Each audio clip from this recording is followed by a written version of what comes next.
we are on to credit and credit policy. So what's credit? It's when we send products to a customer and we don't receive cash, but we tell them instead that they need to pay us at some point in the future. We are extending them credit. In essence, we are loaning them money for 30 days or 60 days, however long we tell them, in order that they can afford to buy our product.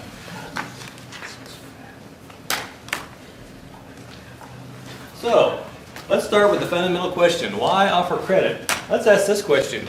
Would you prefer not to offer credit?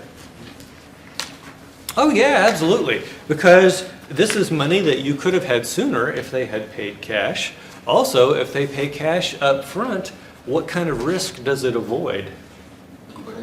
Well, the default risk, right? The risk that they don't pay.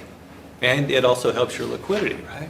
Okay, so there's all sorts of reasons we would prefer to have cash now. And so the question then becomes, why do we offer credit? If we're in a situation where none of the other competitors offer credit, do you think we should? No, we shouldn't. But what if you were in a market where no one offered credit and you decided to offer credit then? What do you think would happen to your sales versus your competitors? Yeah, it's going to shoot up. And so you're having to weigh the cost of credit versus this benefit. But here's the problem. Are you guys familiar with game theory at all? Do you know about the prisoner's dilemma? So the prisoner's dilemma is this. Mr. Stith and Mr. Crawford are involved in a bank robbery. We suspect it was them, but we don't know for sure. They were both wearing ski masks and some other stuff. Bless you. So here's what I do as a cop. I get them in 2 separate interview rooms, and I both make them this same offer. I say, whoever confesses first only gets 5 years in jail, the other person gets 10 years in jail. Now here's what I know. I know that, and they do too, they both know that if nobody confesses, how many years are they getting? 0, right? Now, what do you think the solution is for these 2 guys? Keep in mind they're not in the same room.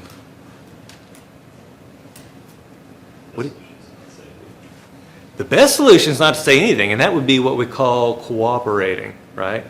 And so the prisoner dilemma in game theory is all about cooperating versus competing. But here's what you need to know. You remember I told you I have a friend that did 7 years in federal prison? He said that a lot of the people he was in prison with were there because they were ratted out by their best friend, their brother, their sister, their kids, or their mom. Isn't that low to be ratted out by your mom? Why do you think these people ratted out their very close and trusted family members? Protect themselves. They were getting a shorter sentence, maybe no jail time at all, in exchange for their testimony. Now that you know how that there's basically no honor among these people, you guys, you're not even relation, right? So, you're just good friends. Are you really trust this guy with an extra 5 years of your life? I'm snitching first. He's already doing it, right? Yeah, you're earning like 17.5 cents an hour to wash filthy inmate underwear. I obviously need to bring my friend in to talk to you about the realities of, he did read a boatload, mostly Louis L'Amour. Back to the story, old cowboy books. Back to the story. How does that relate to this thing? If I offer credit, what do my competitors immediately have to do? They've got to offer credit too. Now, what happens to the sales? They go back to where they were before. Have I gained anything by offering credit? No. But now, the entire industry, we all have higher costs because now we all have to offer credit. Does that make sense? And so in that case, you're better off cooperating and not offering credit than competing. Think about the market for marijuana. Roll back in time before they legalized it in Missouri. Do you think you could buy marijuana on credit? No. Now, can you buy marijuana on credit? Can you use a credit card? I've been in one of those places just to look around. Yeah, can you? He says, so can you imagine the guy in this suit would know about buying marijuana? Okay. It's great. It is. Okay. So what's the point here? What do you think that's done? I would be interested to know. Now, I don't personally know any dope dealers, but if I had to guess, maybe in the black market, they're having to be a little more easy on the whole credit thing. I don't know. Questions? Actually, if you roll back to the 1980s, one of my favorite hip hop artists, a man named Tone Loc, he actually recorded a song, and one of the things he says, I can pay cash or I can buy it on time. The name of the song was Chiba Chiba. Look it up. Okay, back to the story. So that's the only reason we offer credit is because it's a competitive thing, and if our competitors aren't doing it, we shouldn't do it either. So now let's talk about credit policy. So here we have the terms of the sale. The example here is 210 net 30. Let's walk through each one of these things. That 2 is a 2% discount. The 2 is a 2% discount. The 10 is the discount period. If I pay within the first 10 days, I can get a 2% discount. If I'm going to take the discount, what day should I pay on? Yeah, day 10, right? We're going to push this out as far as we can. It's ethical. Okay, now if I choose not to pay the discount, or not to take the discount, then I have to pay them on what day? Day 30. Day 30. Okay, so the credit period is the amount of time that we've got, so that's going to be 30. And we've talked about the discounts, and of course the terms might simply be cash. I had a buddy who his dad did automotive work. He had a shop in his backyard, and he had a big sign that said, "In God we trust, all others must pay cash." Those were his terms, right? They're right there on the shop wall. So let's talk about credit standards. Is every possible customer equally attractive as a borrower? No. You could have some that are in really good financial shape, and you could have some that are in poor financial shape. You could also have ones that were in good financial shape but just were lousy at paying their bills. So you gave us an example of a local business that is lousy at paying their bills. They're financially strong, but if I'm going to look at their payment history, I might consider that when I am putting together these credit standards. So not only do I want to look at their financial situation, I want to look at their payment history. And how do I get payment history for these people? It's something called Dun & Bradstreet. Dun & Bradstreet. You can have a subscription to this, and having the subscription gives you information about other people's payment history, but it also makes you responsible for reporting on how your customers pay you. That's how this data gets built up, because there's no public record of these things. Our credit analysis is all about determining the probability that the customer will repay. And once again, we're going to look at financial strength, and we're going to look at their prior history. One of the things that I experienced when I was it's actually in my last job when I was a salesman, I had been given the target of the world's largest blow molder as my customer. And it's my very first sales job ever. And I asked them why they would trust me with the account for the world's largest blow molder. And they told me, we pissed those people off 20 years ago, and they haven't done business with us since. You have nothing to lose. Right? That's why they were willing to throw me at this. They thought, hey, we might get lucky. So, what do? I go in there and I find a problem, that I can solve with our product, and begrudgingly, they agree to give us a shot. And so I get this order. And then I have to go to my credit manager. And the credit manager is going to make the decision on how much credit we can extend these people. And it was so weird. We sold stuff and it went all the way from $2 a pound up to say $500 a pound, but the way we did credit was always in pounds. And so we'd say, yeah, you can give them 500 pounds, right? And so the amount of money even varied based on the price of the product. And so they told me, oh yeah, you can do 500 pounds. And I said, look, that's nuts. These people, that's going to be like less than 1 day's worth of production for them. We have to do better. And so I ended up arm wrestling, and he was even weaker than me. I ended up winning against the credit manager because he was going to basically kill us off with that potential customer. By the way, credit manager. Do you think credit managers tend to be overly generous with credit or overly tight? Yeah, they tend to be overly tight, and it's because who gets smacked in the nose if the customer defaults? The credit manager, right? Okay, so that's the credit analysis, and he looked at their credit and came up with the idea of 500 pounds, and we had a big argument about it. And then we have our collection policy. This is after we've already shipped them the stuff and they owe us the money. First of all, we should be monitoring our receivables. Monitoring receivables means making sure that people are paying on time. And this gets back to what we talked about with the guy who would have the checks in his desk drawer. Only the one guy was actively monitoring the receivables. Everybody else was giving them lots of time and not obtaining payment. By the way, when we have past due accounts, you want to reach out to them and let them know personally by phone that they need to pay. Eventually, though, what might you do with past due accounts? Send them to collections. Yeah, you send them to collections. Now, this sounds like an easy solution, right? You send them to collections. But how much are people going to be willing to pay me for my overdue receivables? Pennies on the dollar, right?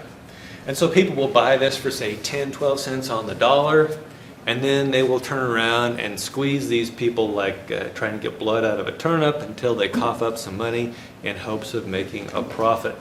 So turning stuff over to collections is not going to be one of your first courses of action. You'd always rather collect these things on your own. And we talk about the toughness or laxity in our attempts to collect overdue. So I had a buddy whose dad owned a fuels distributorship.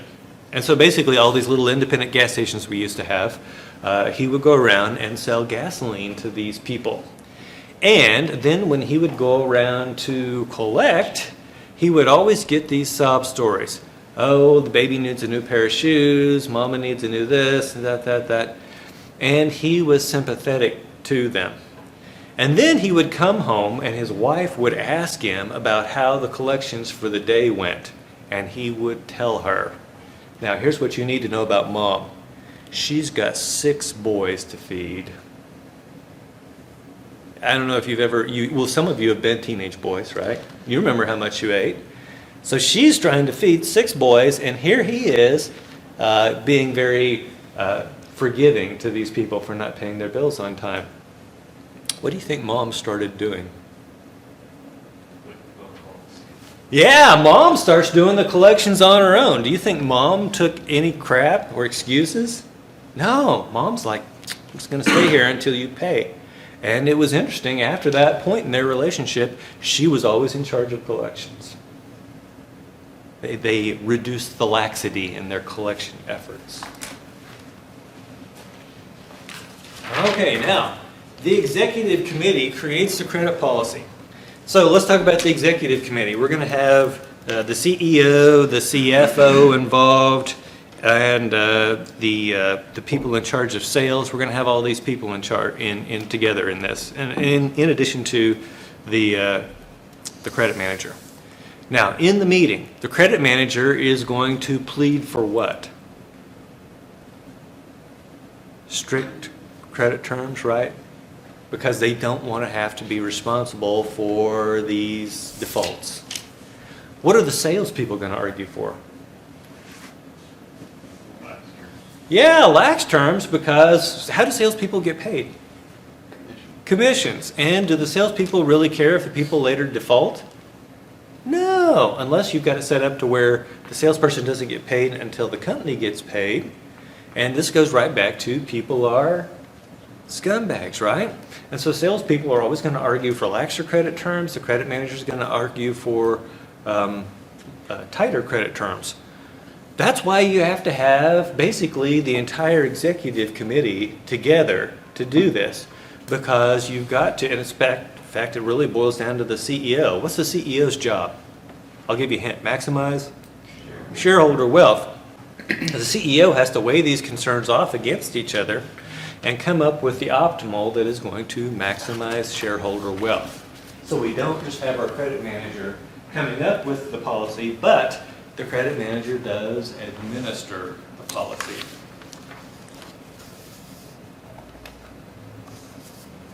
So here we have our terms of sale. We're going to do an example here. The basic form says 210 net 45. Can someone tell me what the percent discount is? 2. How many days do you have to pay and receive the discount? 10. And then if you don't pay it at day 10, when are you going to pay it? Day 45. So how many days actually between the end of the discount period and when you have to pay? Yeah, 35 days.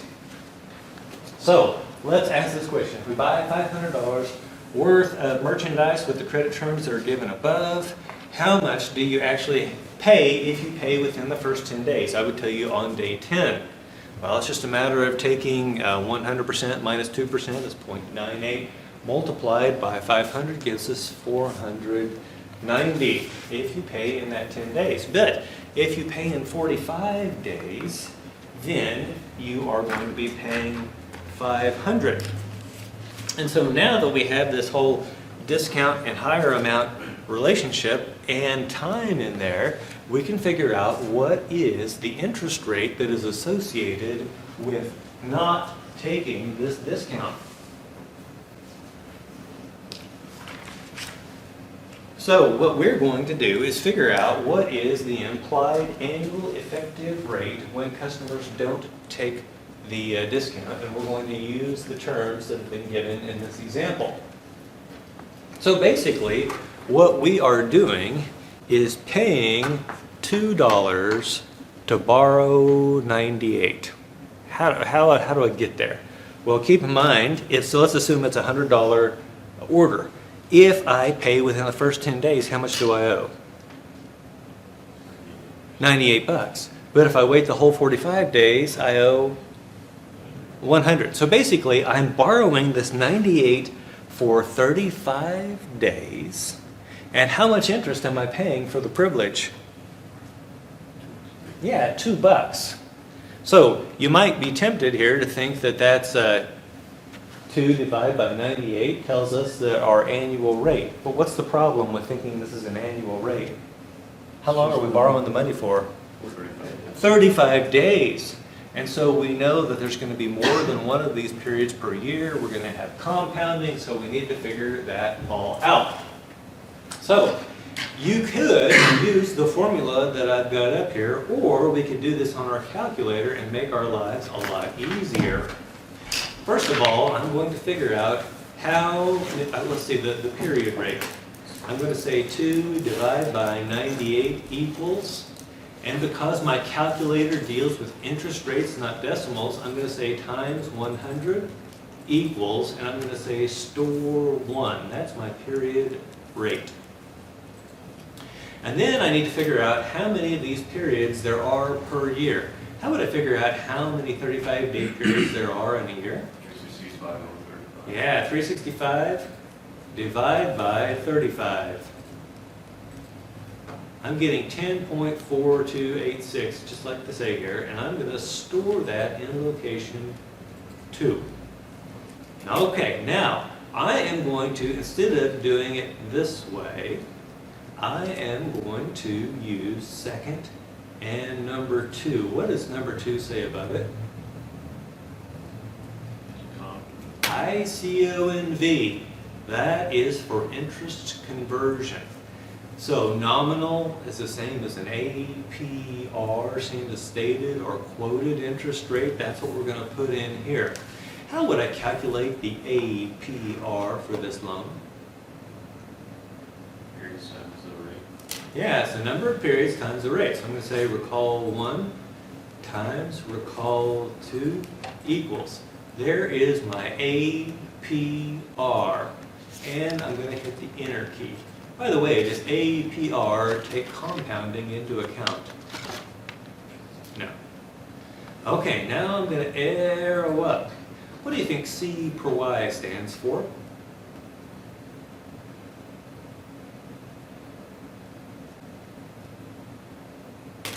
Compound per year. Yeah, it's compoundings per year. And remember, I already have the number of periods stored in location number 2. I'm going to hit enter. By the way, if I don't hit enter, it's like it never even happened. The calculator just forgets it. And then finally, I'm going to arrow up, and here it says EFF. What do you think EFF stands for? Yeah, it's the effective annual rate, and the effective annual rate accounts for compounding. And so now it tells me that I can either compute or I can enter. What do you think we're going to do? Yeah, we're going to compute that. And when we do, we get that our effective rate is 23.45%. Even with interest rates where they are today, if you are the person selling these items, if you are the person extending the credit, do you want these people to take the discount or wait the whole time? Yeah, if they wait the whole time, they're paying 23.45%. Undoubtedly, right now, you can go out and borrow money for less than that. And so you are making more money off of your customers not taking the discount than you are spending on borrowing that money from the bank. Does that make sense? Okay, now, look at this from not the supplier standpoint, but from the customer standpoint. When would the customer think it was good to forego the discount? What kind of customer is going to forego the discount? Bad customers, and not morally bad people, but just people who can't borrow money anywhere else at less than 23.45%. Does that make sense? And so if you were otherwise going to have to fund your company with payday loans or with credit card debt that you weren't going to immediately pay off at the end of the period, this might be a good deal for you. But if you are a business that has access to borrowing in other ways that are going to cost you less than 20%, you should definitely take the discount. Does that make sense? Now, do you think the decision might change based on the terms offered? If I'm only offering a 1% discount, what's that going to do to the effective annual rate there? Let's find out. So basically, we would be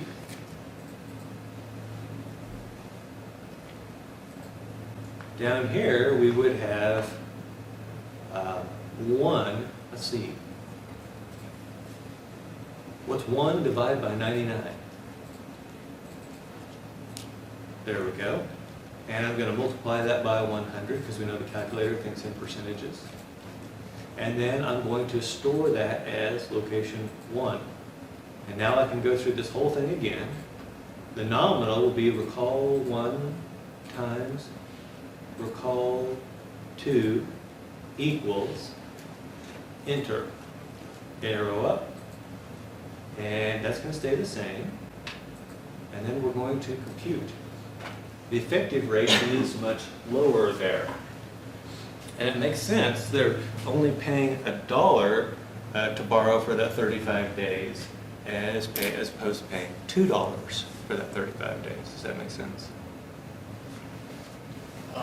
If a company wanted to increase its operating leverage, couldn't it take out multiple lines of credit and just create a cycle with it where they pay it off one by one? Okay, Is that not possible? so taking out multiple lines of credit, are you talking about truly lines of credit, or are you talking about just borrowing like bank loans? So a line of credit has a very specific meaning, remember from last time? Mhm. But, so what you're asking me is, couldn't you just go around and borrow from one person to pay off the other? Yeah, so say if you have like 5 different credit cards and they all have $100, but you get like 1% cash back on each one. Ah, You go, okay. Yeah, so you could do Just- that. The question is this, what's it gonna do to your credit rating? Would that necessarily, wouldn't that increase it because you're making payments on time and you're opening more cards? That shows your responsibility. Because wouldn't it be like a glitch? Because like say you all got like cash back and you could do it infinitely, you'd just be making money from the cash back. Oh, okay, so you're saying use a credit card to pay off another card Yeah, and but you're like- doubling your rewards. Per se, but couldn't a company do that when they also take out lines of credit? So from do you think different they get institutions? 1% cash back on the credit when they borrow money? It's What, not the like credit user? cards. Oh, yeah, but like for a company's standpoint, wouldn't that increase the operating leverage? Well, oh yeah, Days borrowing to more pay money back. is gonna increase the operating leverage, it's gonna increase their leverage for sure. Yeah. Now, the question is, who would you rather loan money to? Someone that owed a lot of money or someone that didn't owe any money? Not a lot. Yeah, you'd rather, and so what you're gonna get yourself into, and that was really when we talked about capital structure in Unit 2, was that, yeah, you can increase your leverage, but at some point, what's it gonna do to the cost of your equity? Your equity cost goes up as your leverage increases because the risk to the equity goes up. And so it's all about finding the optimal. We talked about finding the optimal capital structure. The argument that you're making goes back to about 1958, and then we had to make the correction in 1961, and we say, oh, wait a minute, there have to be limits to this, right? Yeah. I don't know if it, is there ever been like a tier system where you pay like 2% in the first 10 days and then you pay it off in like 15 days, it's like 1% back, whatever? You know, I imagine you could do that. I don't know if it helped out, You could, yeah. Now, keep in mind that the credit terms are offered by the seller to the buyer. So if the seller wanted to do that, certainly they could. Why would you do something like that? To try to increase your attractiveness, right? And in the end, we're going to see basically what it boils down to is what's it going to do to our profit? If we offer looser terms, will the increase in sales offset the increased cost of doing what we talk about? Okay, any questions?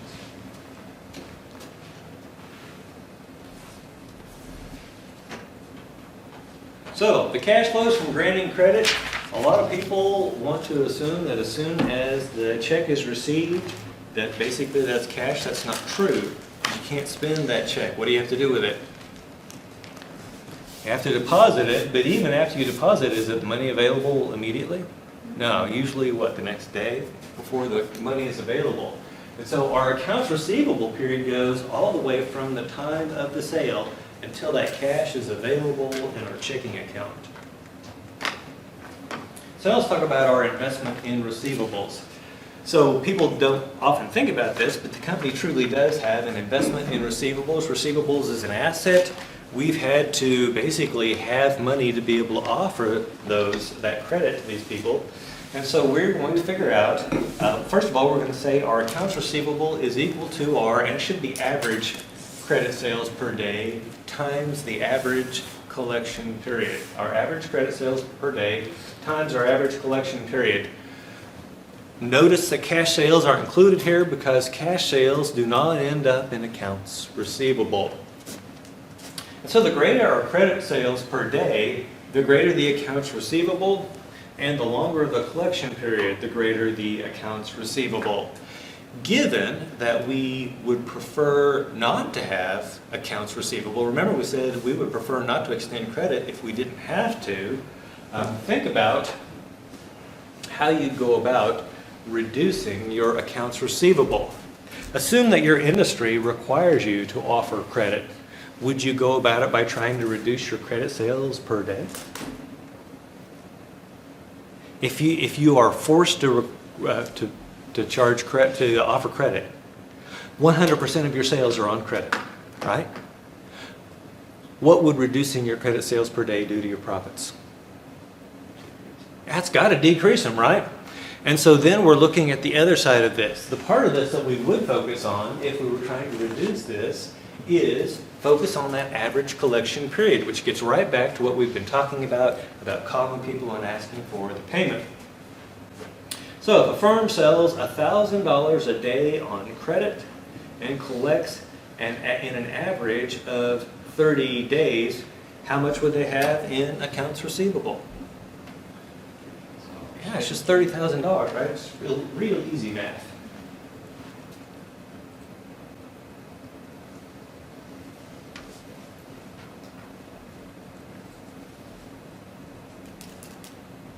Okay, so we should be monitoring the receivables position. You need to keep an eye on your receivables. And as an investor or a shareholder, you should also be keeping an eye on receivables. What would it mean if the company's receivables were climbing, but their sales were not? Is that good news? No. What if the receivables were growing, sales are going up, but the receivables are growing even faster? What are the managers doing? Yeah, they've made the credit lax in order to increase the sales. Does that make sense? So there was a company, and it's probably still around, called Bausch & Lomb. And you may recognize them from contact lenses and things like that. But they were making these machines for laser eye surgery. And back in the late 90s, early 2000s, basically every person that did eye surgery was buying one of these machines. And so Bausch & Lomb didn't have to offer generous credit terms. All they had to do was make sure that this person had good credit, and then they could sell to them, say 30 days terms. Now, what do you think eventually happened to the number of eye doctors left with great credit who did not have a laser eye machine? Yeah, pretty soon that number gets pretty small. But because their sales have been increasing like this, what do you think investors expect? Continued growth. What do you think the managers expect of their underlings? Continued growth. And so what happens is when you force people into a corner like that, they're going to find a way to meet your expectations. And so how did the team at Bausch & Lomb manage to maintain their growth rate for at least a little while longer? They started offering credit to less and less credit-worthy eye surgeons. By the way, physicians are lousy at managing money. I would not loan money to a physician. They're just lousy at managing money. They think they have an infinite amount and that they can spend anything they want and they'll still be in good shape. So, long story short, what do you think happened to their sales? Their sales continued to grow for a while. But what started to happen to their accounts receivable? Starts to grow, and more importantly, the overdue, the people who hadn't paid in a timely manner. And then, of course, it would hurt them if they were to write off those debts. And so what do?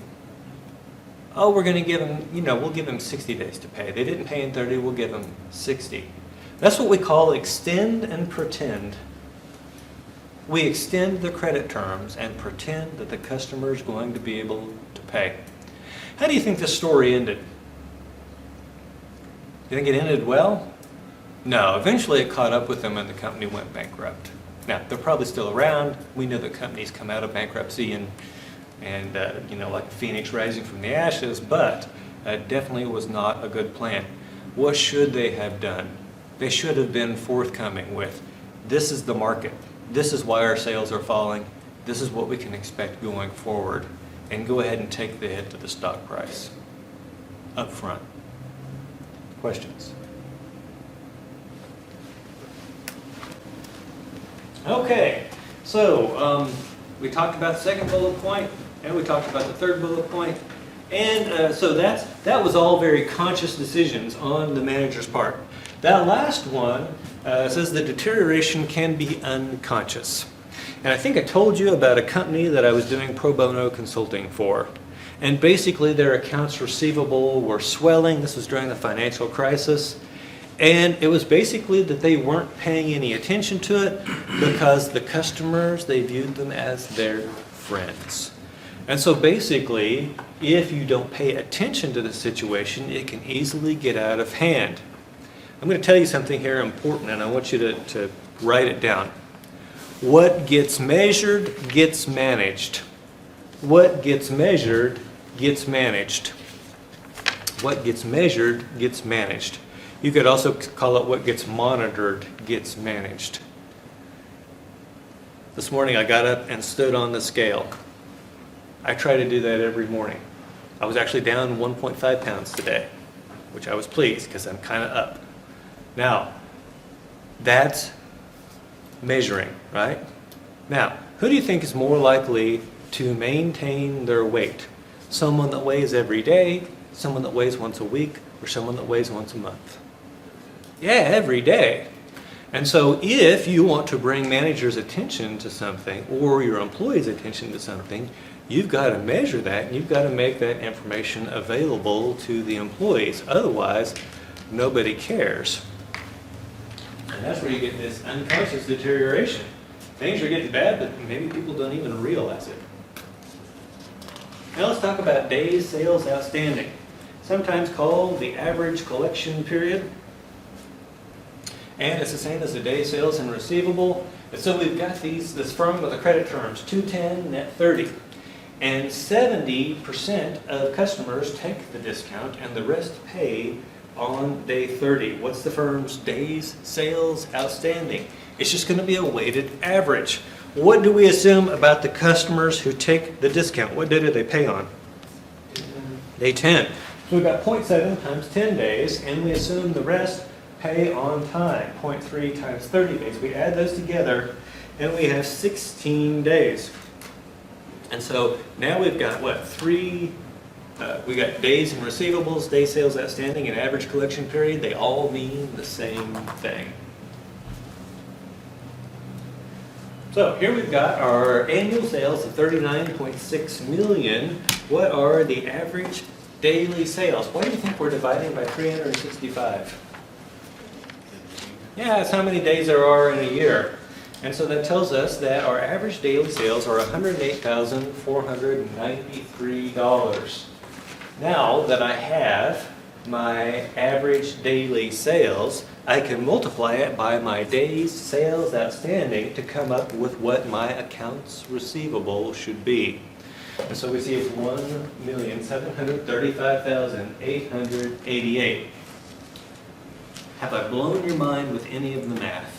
I mean, this is really simple stuff. So what does day sales outstanding tell us versus other people in the industry? Remember, we can go out there and calculate day sales outstanding, also known as day sales and receivables, for any firm with publicly available financial statements.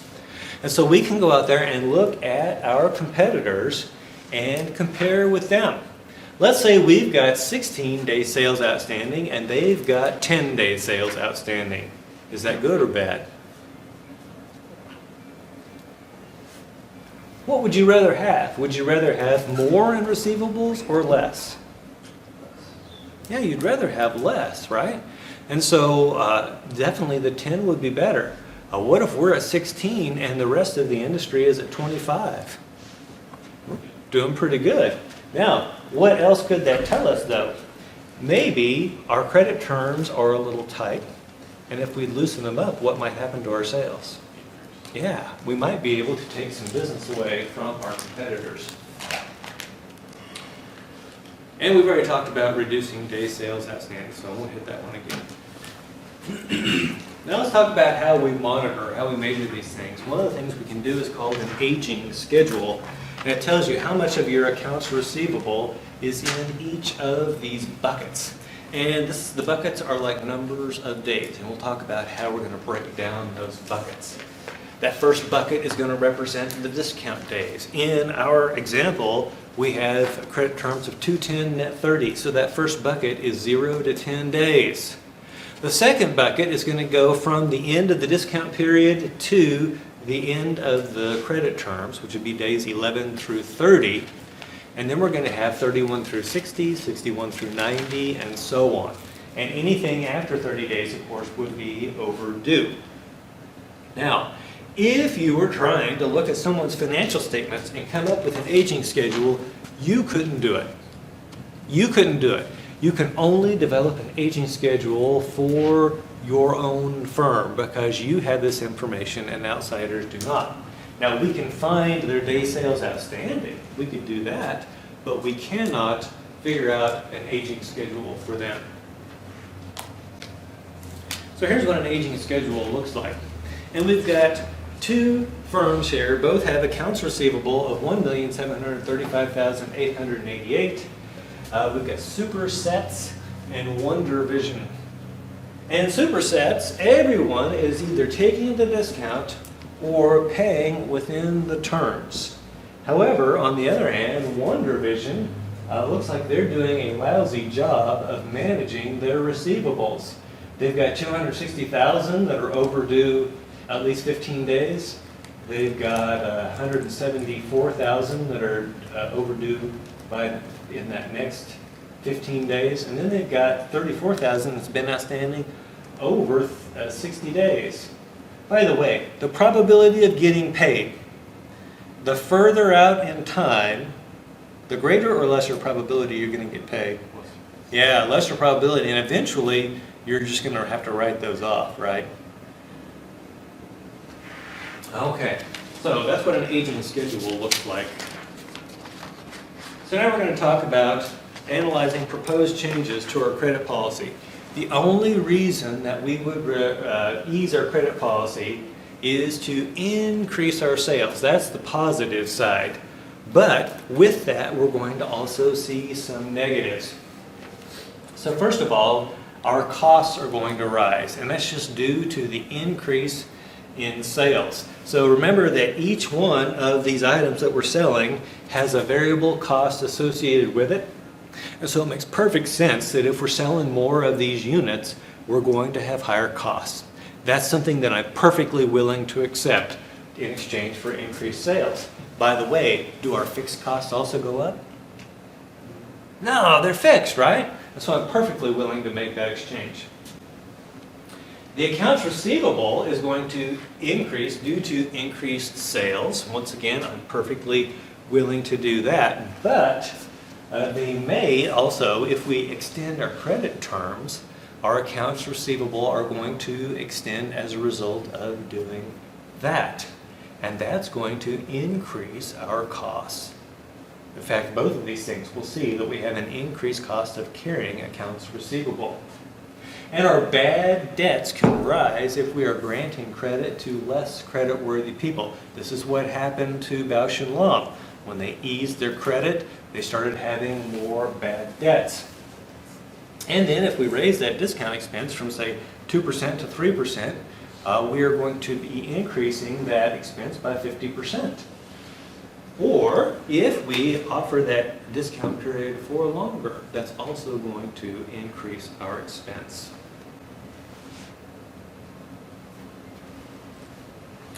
So here's our example firm. We are relaxing our credit standards. We're changing from 110 net 30 to 210 net 40. What are the two changes? Discount percent and the net period. Yeah, the discount percent and the overall credit period. And so do you think more people will be taking the discount now? Yeah, so more people are going to be paying within 10 days. But if they don't pay within 10 days, they used to would have paid in 30 days, and now when are they going to pay? Day 40.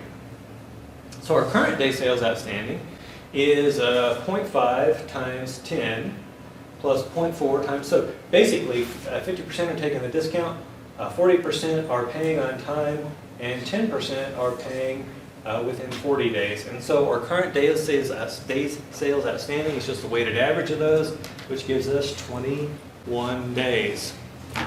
And our discounts. We are selling half of our stuff on discount, and we're selling $400 million a year. 400 million times 0.5 is 200 million times the 1% discount is $2 million a year. So that's what we're spending on these discounts. It's $2 million a year. And then we have our accounts receivable carrying cost. It costs us money to have these accounts receivable. But let's talk about what we truly have invested in them. Remember that accounts receivable is at your sales price. Is that truly the money we have invested in them? Now, if I'm spending $10 to put something on the shelf and then I sell it for $12, what do I really have in it? I've got $10 in it. And more than that, that $10 contains both variable costs and fixed costs. And what you need to understand here is that, as always in finance, when we're making a decision, we want to use incremental costs. And so the incremental change in our accounts receivable carrying cost is not going to be impacted by the fixed cost, because it's going to be the same before and after. And so actually all that matters to us is the variable cost that it took for us to put that stuff on the shelf that we then turned around and sold. And so we're going to come up with something called the variable cost ratio. And that's where I take the variable cost of the item, the unit variable cost, and divide by the price. If I take the unit variable cost, divide by the price, that gives me the variable cost proportion. And so our accounts receiving carrying cost is going to be the accounts receiving multiplied by the variable cost ratio, which is just the unit variable cost divided by the price, and then multiply by the cost of the money to carry receivables. Maybe we have a credit line from the bank that we're using to go in and offer this. Maybe that's 5%, who knows? They're telling us here that our VC ratio is 0.7. What does that mean? It means if I'm selling these things for $10 a piece, what is my variable cost per unit? Yeah, it's got to be 7, right?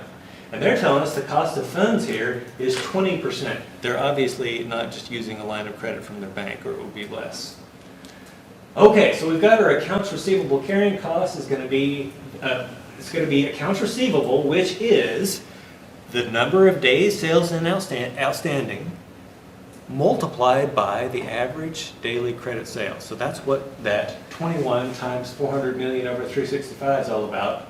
Multiplied by the variable cost ratio, multiplied by the cost of the funds, it comes up to about $3 million per year that we are spending to carry that accounts receivable. And I've already answered that last question. The fixed cost is the same before and after whatever change we're talking about, and so it's not incremental, so we're not going to consider it. Currently, 2.5% of our sales go uncollected. We have 400 million in sales. 2.5% of 400 million is 10 million bucks. So we've got the new credit policy. Let's see. So what impact is this going to have? First of all, we've got the larger discount. And we've got the longer payment period, so we know we're going to have additional accounts receivable there. Relaxed collection effort and lower credit standards. What are relaxed collection efforts going to do to the bad debt?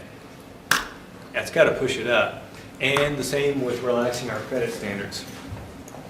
Why in the world will we do this to ourselves? Well, they're estimating that the sales are going to increase by 130 million bucks. Now, I want to point something out here. All the stuff we've talked to right up to the 130 million bucks are known numbers, right? What are all the things that we're doing beyond that? When we look at the new situation, they're all swags, they're all guesses, right? Is there risk in doing these things? Yeah, very much so. And I think you now have enough to be able to do the homework. So go ahead and do the homework. We'll start here next time, and then we'll jump into inventory.